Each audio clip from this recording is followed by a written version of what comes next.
Last week we had the great honour of coming together for Vision Sunday, and Libby and I just had the wonderful opportunity to share some of the things the Lord had laid on our hearts. And what's really good is that we'd been praying really for the church long before we ever knew the Lord would bring us here. And what I wanted to do was just remind you of a few words that Libby shared last week about the church that she dreamt of, the church that she sees. And what's really interesting about vision is it always comes through one person, and it's Libby's job and my job to share and craft those things together. But what I really want to do is remind you of the dream that was laid on her heart for the church. And this is what she said. In 2016, whilst at Bible college, this is Libby speaking, not me. I won't do a voice because that'd be weird, right? Before I met Julian, I wrote a description of a church that I believe was and still is a God-given dream of a church. I wrote this: I dream of a vibrant church, one which is a place of safety and healing for broken people, a welcoming community to which everyone can find a sense of belonging, a place where people can encounter Jesus. Discipleship is key. It is a place where people can learn and grow, a place where relationship with Jesus can be pursued, true intimacy, a place where spiritual mums and dads support and mentor younger believers, a place of sending as well as bringing in, a missional community engaged in short and long-term mission activities, but a place and a community who are as missional at work on a Monday as they would be on a week's-long mission abroad, a community totally devoted to Jesus, demonstrating the love of Jesus to the broken world in which we live. I dream of a church living by faith, being of a voice of hope, and being known by love to reach the least, the lost, the near, and the far off. And what really stirred our hearts was what we'd seen in the prayer weeks, prayer events across this week. We had 3 prayer events. Just raise a hand if you managed to make one of those. It's okay if you didn't. But what was really encouraging is that on average, you normally get about 10-15% of the church coming to a prayer event. And we figured there's around about 50% over these past 3 events. So that's about 100 to 110 people. There was 40 at the family prayer trail, which is incredible. And I think it'd be worth just honouring, I know the kids team are out in kids church, but the kids and youth team, just some of the work they put in, maybe we could just honour them by way of applause. But what was all the more kind of wonderful to see was the way in which people were sharing the things that they're discovering of what the Lord has put on their hearts. And what we want to do is discover not just what God is doing in our church, but what is God doing in your life? And how does that fit into the bigger picture? The reality is that we are a church that is active and a participatory church. We believe in being engaged, that we all have a role to play. And I know we've preached on that loads, but actually we really want to live that out. And actually, what is it to unleash some of the gold that is inside all of you that form the church of Sutton Vineyard? And we're excited to see where the Lord is going to take those things. And what happened was a few people started to share a couple of words, and what I wanted to do was just highlight one of them this morning. And so I'm going to invite Wendy at the most convenient time to come and share a word the Lord had laid on her heart. I'll just keep speaking to Byra a little bit of time while she's given stage directions. And at this point, Wendy's now going to come forward and share that word.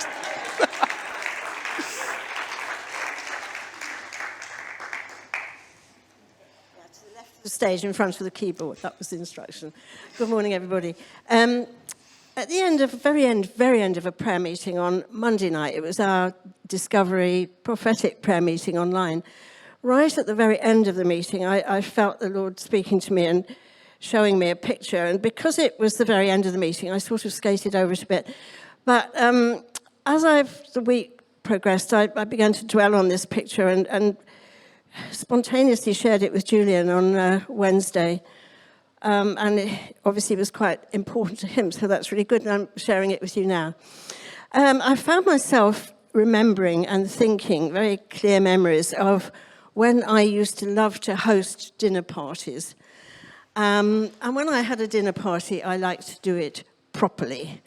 So I would take a lot of time and trouble over laying the table and making sure it looked beautiful. I would have my 3 or 4 course menu absolutely ready with my recipes I would know, and I would know what I was doing. I like my guests to arrive on time, not early and not late. And I really liked my dinner parties to go well. And I was thinking on this and thinking, okay, what's all that about? And I realized that what that was about was that I liked to be in control of my dinner parties, down to the last detail. And then I found myself, as I waited on the Lord, it was as though I was watching a BBC News film of a refugee camp and a whole queue of very hungry and needy people queuing for food. And as they did, and they got to the food table, there was bowls of food, and they were served. It was just scoop, plate, move on, scoop, plate, move on. There was no laid table, there was no beautiful environment, but these people were hungry. And actually, they didn't care. They just wanted the food. They were really hungry. And what mattered to them was the food that they were given. That was what they needed. That was what was going to sustain their lives. The people, I realized, who came to my dinner parties didn't come because they were hungry. They may have come for all sorts of reasons, but because it wasn't because they were starving. And the contrast between these two pictures had me pondering and pondering. And I think the Lord has something to say to us out of that. Our dinner parties are beautiful, but hungry people just need food. Amen. Tremendous. Amazing. And when Wendy shared that with me, I'd been praying for about 2 weeks over what I shared this morning, and it's the parable of the banquet. And several people had shared a similar word to that. And actually to recognize that God is stirring us for all of the great things that we have as a church going on. And you've heard Hannah just share some of the amazing things we've got coming up. All of these things that build us up, that encourage us, that strengthen us. But also it is for a purpose. That is the food. That is the banquet. That is the dinner party. But it is also for others. It is also for the least, the lost, the near, and the far off. And if you've got your Bibles this morning, we're going to land in two areas. First is going to be Psalm 34, if you're someone who likes to get ahead and get ready. And then the other is Luke 14. But don't worry, they're going to come up on screen, and I'm going to read them out. This is what it says in Psalm 34, verse 8 to 10. Taste and see that the Lord is good. Blessed is the one who takes refuge in him. Fear the Lord, you are who is... What does that say? It's wrong in my notes. Taste and see that... I should read from this screen, right? Taste and see the Lord is good. Blessed is the one who takes refuge in him. Fear the Lord, you his holy people. The lions may grow weak and weary and hungry, but those who seek the Lord lack no good thing. This is a psalm written by King David, and he's on the run from King Saul. Several thousand years ago, he's fleeing for his life. He's being chased. He's up against it, and he writes this psalm, Taste and see the Lord is good. He writes this psalm in a place where he's cut off from resource. He's cut off from food. He's cut off from the supplies he needs to defend himself. And he's managing to pen this psalm, taste and see the Lord is good. Like when you're hungry, that's a difficult thing to write. When you're hungry, it's a difficult thing to pray. Yet this is what King David prays. And there's a sense in which our souls can be starved and we can be spiritually malnourished. There's a sense in which that an unsettled mind can be starved of peace. There's a sense in which a tired body can long for a comfy bed. And it's in those moments the writer of this psalm is saying the same thing, taste and see the Lord is good. That even though I'm in a place where I don't feel like I've got everything I need, I'm trusting that the God I serve, the God that I love, the God that I engage with on a spiritual and emotional and personal level has my best interest at heart always. Now, I've got a young boy. He is 16 months old. And what's interesting is even in our time that I've been here, many of you have seen him take his first steps. You've seen him start to use words. And one of the things that we've discovered in raising our boy is that when he was very small, which isn't all that long ago, he was content to eat anything. And I was really, really quite excited as a father. You know, I could give him cucumber and he would devour cucumber. I could give him a red pepper. I could give him avocado when money wasn't so tight. I could give him all sorts of good greens and vegetables. And I was so proud. I thought, this is great. Even though I don't necessarily eat those things all the time like I should, I'm really proud that my boy is going to be raised up with all of this nutrition. Isn't it great? Have you had that feeling as a parent? And then, like, a little bit of time goes on, and I think this happened somewhere around about a weekend with the grandparents. And I'm not casting any blame. They may watch this. They may. Okay. But at some point, I'm pretty sure he came back to us after a weekend with them, and his appetite had changed. Right, all of a sudden, he didn't want cucumber, and he didn't want red pepper, and he didn't want avocado.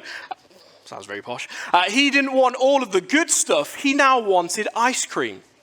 He now wanted cake. He now wanted mini cheddars, and he wanted crisps and all of these kind of things. And my dreams just sort of got dashed in that moment.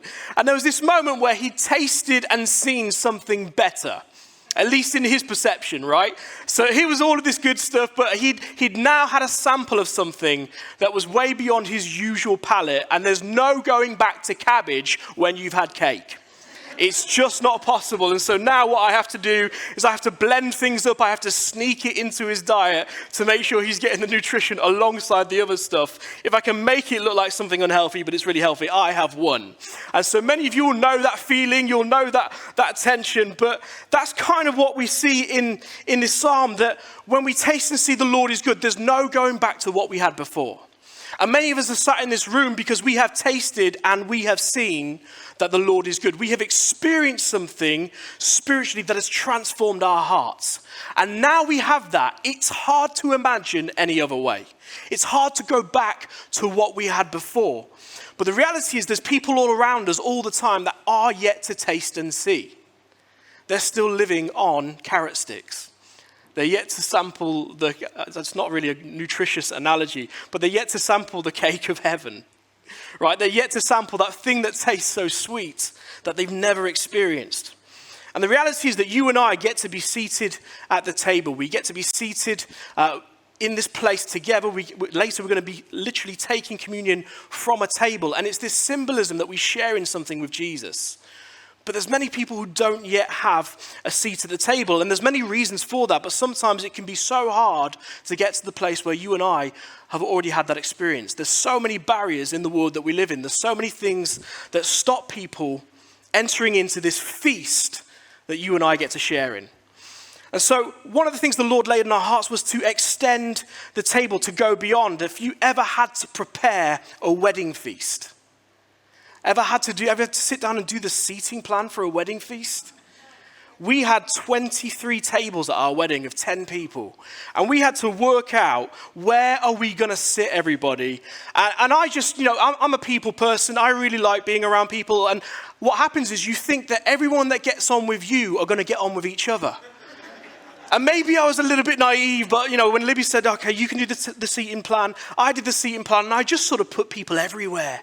It's great, they're going to hang out, it's going to be good. I then brought the seating plan before my wife, the bridesmaids, the groomsmen, who were just as unaware as I was. And we looked at the seating plan and we quickly realized, oh no, there's some people that really should not be seated together at our wedding. And so we had to do this kind of deep dive on where do we maneuver people. And it turns out it was all really good. Everything was brilliant. We had a great celebration. But I remember the tension of thinking, actually, how do we extend the table so that everybody in the room that knows me, that knows Libby, that's connected to us, that loves us, that wants to celebrate with us, will do it in a way where they're not forced to sit for an entire day next to somebody who they don't necessarily get along with. And I've got a very diverse family, and so we spent a lot of time praying, fasting, and weeping. No, maybe not weeping.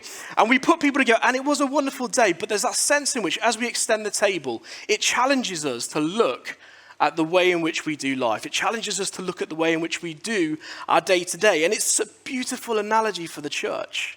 Because actually, to extend the table for those that don't yet know Jesus, to extend the table so that they might share in the goodness that you and I have, for those of us that know Jesus, means that we're going to have to look at things a little bit differently. It means we're going to have to open the doors in a new way. It means we're going to have to do new things. It means, someone shared this in our prayer group, that sometimes our small groups might look a little bit different. They might push us out of our comfort zone. That actually we might have to engage with people in a way that we never knew we could or should have before. And it's only when you begin to realize that we're here for others. And I think we know that deep down, we've always known that. When we begin to realize that God has put something good inside of us to share, we'll overcome pretty much any hurdle to get the message out there. We'll overcome pretty much any inconvenience to make sure that there's room for everybody. And if you've got your Bible, would you turn to Luke 14?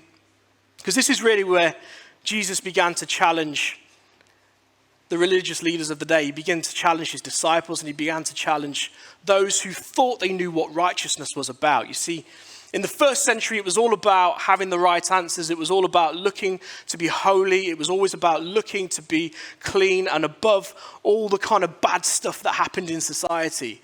And Jesus sort of flips on his head and he goes, no. The Father's interested in the lost. He's interested in those who are far off. And it's not that he's not interested in those that already know him.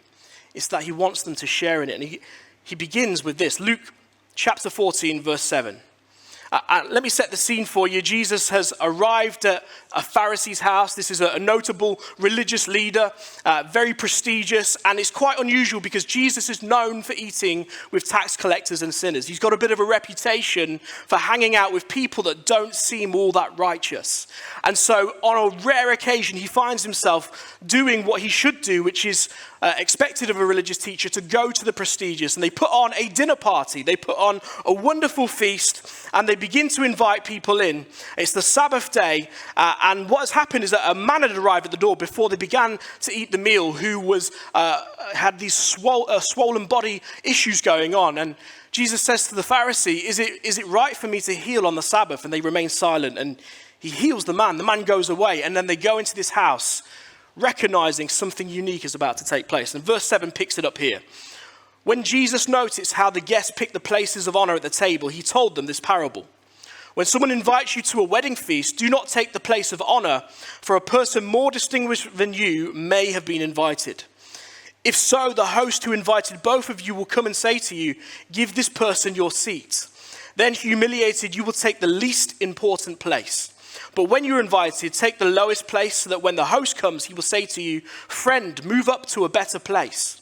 Then you'll be honored in the presence of all the other guests. For all those who exalt themselves will be humbled, and those who humble themselves will be exalted. And I don't know if this really happened in the sense that we have any history about what happened around this meal, but I wonder if Jesus just waited when everyone started coming into the room to see where they would sit. I like to think he did. I like to think he just took a moment to people watch. As people piled into the room, and you have the Pharisee at the head of the table, and you have a few of the prestigious guests all working out, where should I sit? How important am I in society? How prestigious do the people in this room think I am? And do I think I'm better than those people? And so you can almost imagine Jesus watching them take their place. And in that context, maybe shares these words that challenges our hearts. That actually sometimes we come into a place thinking, this is all about me. And I've been guilty of that. I've come into places thinking, actually, what can I get from this? What will fill me up? What will be added to me? And it's not necessarily wrong to think in those terms initially. But Jesus comes in and says, actually, we ought to be considering others. That actually the challenge for you and I living in the kind of society we do is to be countercultural. Our culture says that we've got to look out for number one. Our culture says that we've got to paint ourselves always in the best light, that we need to elevate ourselves. We need to contend for ourselves. And sometimes you do. But actually Jesus says, be humble. For those that exalt themselves will be humbled. Those that humble themselves will be exalted. You see, in the kingdom of heaven, that when we start to prefer others in love, what we find is that we begin to rise with them.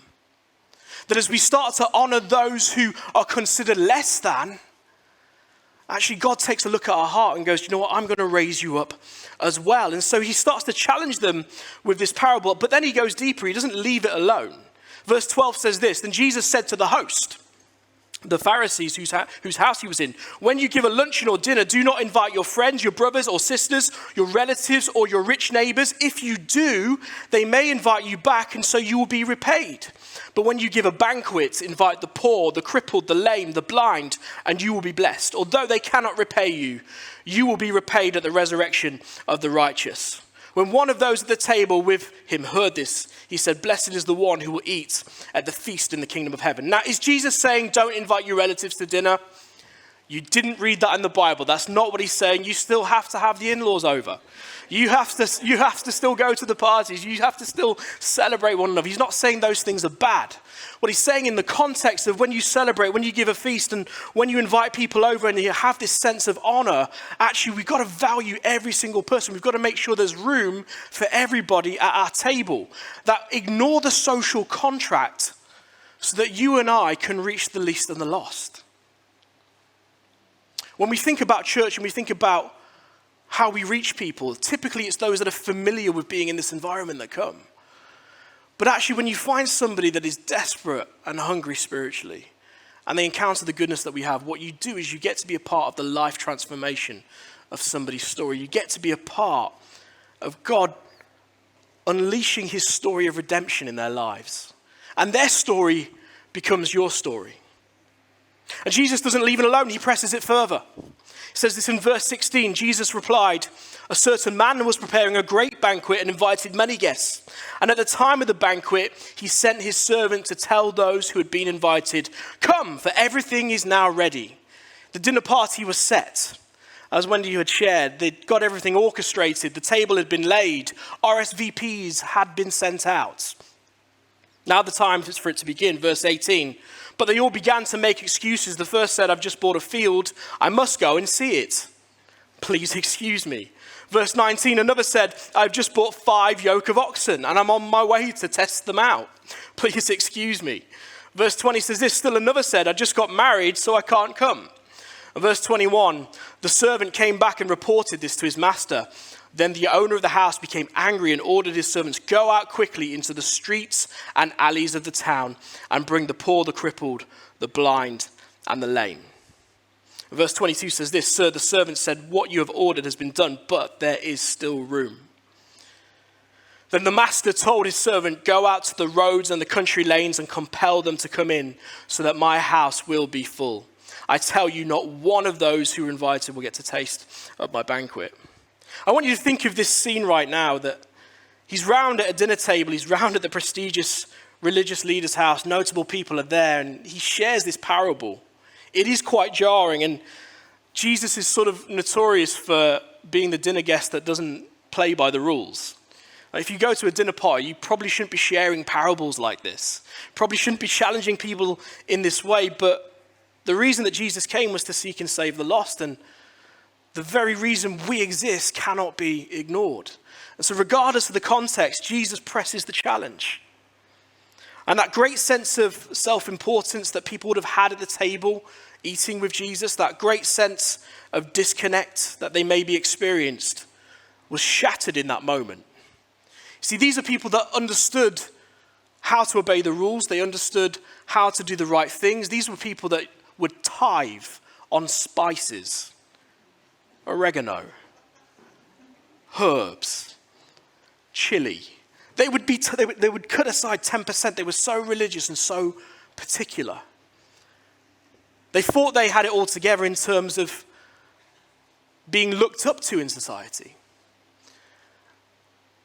And what Jesus is doing, he's sharing this challenge that cuts across all that and says, actually, when it comes to the kingdom of heaven, prestige is found in humility. Elsewhere, he says the first shall be last and the last shall be first. And it's the hardest thing, because what he's saying to us is that if we follow him, we're to be self-sacrificing. Right? To follow Jesus is the free gift that costs you everything. It's open to all. The grace of God is available to every single one of us. There's no charge. And then when we receive it, what Jesus says to us, will you give me everything? Well, that's a hard challenge. Actually, will you give me every consideration? Would you give me every position of honor? Would you give me every aspect of your life so that I might change your heart for my purpose, which is to reach the least, the lost, the near, and the far off? And it cuts us because there's times when it's incredibly inconvenient. I was coming back from the tube. All the best stories start like that. And we'd been in London, and we were at the bus stop with this guy, and he was covered head to toe in tattoos. You shouldn't judge, but the reality is we do. Like, we look at that and we go, don't know. And so I sat there, and we were with Judah, our boy, and it's great because he's just a breakdown of barriers, when he smiles. And so this hard-faced man, head to toe in tattoos, just looked like he was very, very agitated. And he just cracks a smile. And what happens is we have an inroad for a conversation. We just start chatting with the guy. And you can see, we're in a bit of a ropey area where we were getting the bus. And you can see people sort of clocking what's going on here.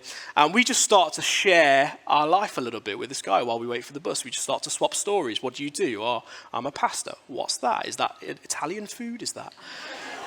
No. Think like vicar, but just different, a bit more laid back. And so we we start to talk with him, and we just, he didn't give his life to Jesus. He didn't come to church. We invited him. But what happened was we're just trying to find ways to extend the table, just trying to open the doors. Now, I wonder if we did that 20, 30 times across the year, what stories might come out.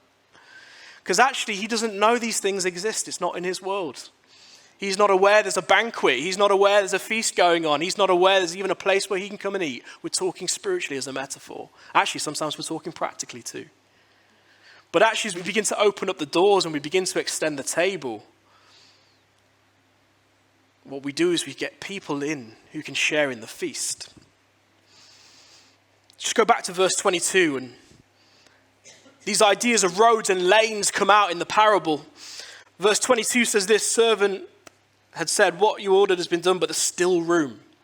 Right? So what had happened in the parable was they'd gone out, they'd got the crippled, the lame, the poor, and all of those kind of archaic first century words for those who were maybe struggling, and they've brought them in, and it says there's still room. Right? And so what we think is, as a church, we need to reach those that are in a place of obvious need. But the Bible tells us we do that, but there's room for everyone. There's still room for more. There's room for people in a place of not so obvious need. Verse 23, then the master told his servant, go out to the roads and the country lanes and compel them to come in so that my house might be full. And so it got me thinking of this challenge that we can meet the obvious need, but the reality is you and I are surrounded by people that need Jesus all the time. Every single one of us, we're connected to so many people that need Jesus. And their needs might not be obvious, but the Bible tells us it's not just for those with obvious needs, but to compel those who have less obvious needs. That it's the feast is for them too.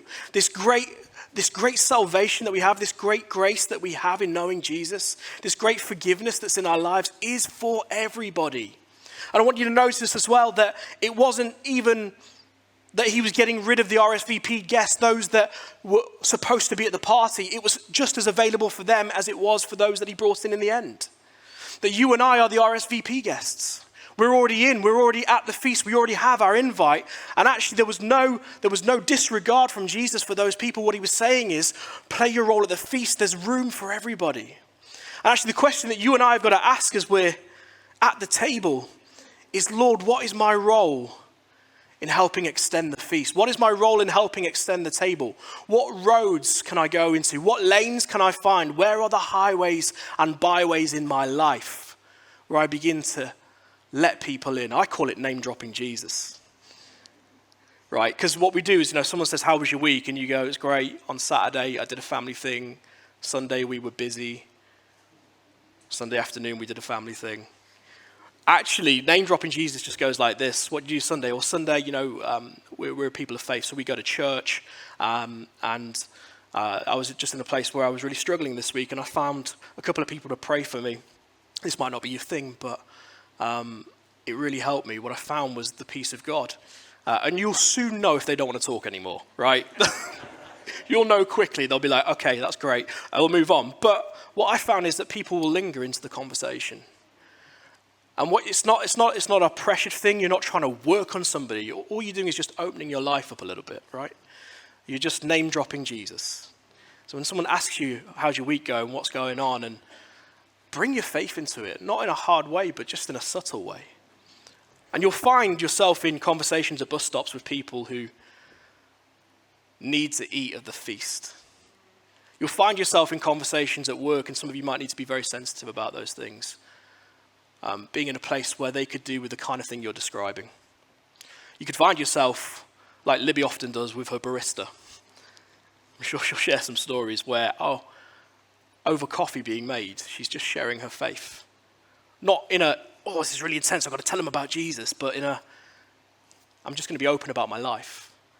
And as we do that, it's one of the ways that we begin to extend the table. It's one of the ways we begin to open the doors. It's one of the ways that we begin to reach the least, the lost, the near, and the far off. And so, what roads do we need to discover in our lives?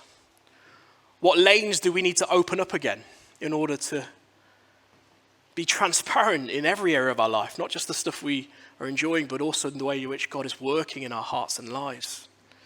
And what if we took this precious time to allow the Holy Spirit to stir us for the people around us?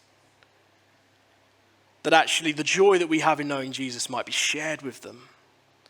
There's many practical ways we can do that as a church. We're going to be looking at those, but actually to take this on a personal level as a personal challenge.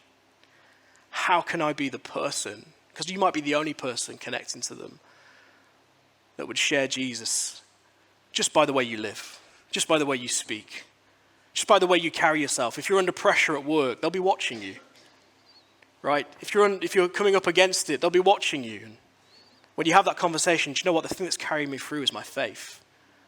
That will speak volumes. And what if we were to find ourselves in a place like this where we were able to share stories, bus stop stories, coffee shop stories, tube ride stories, which are always the most unique, work stories. Or how did you arrive at the feast? Or so-and-so at work was going through something and they told me about how their faith is helping them. Could be something to pray into.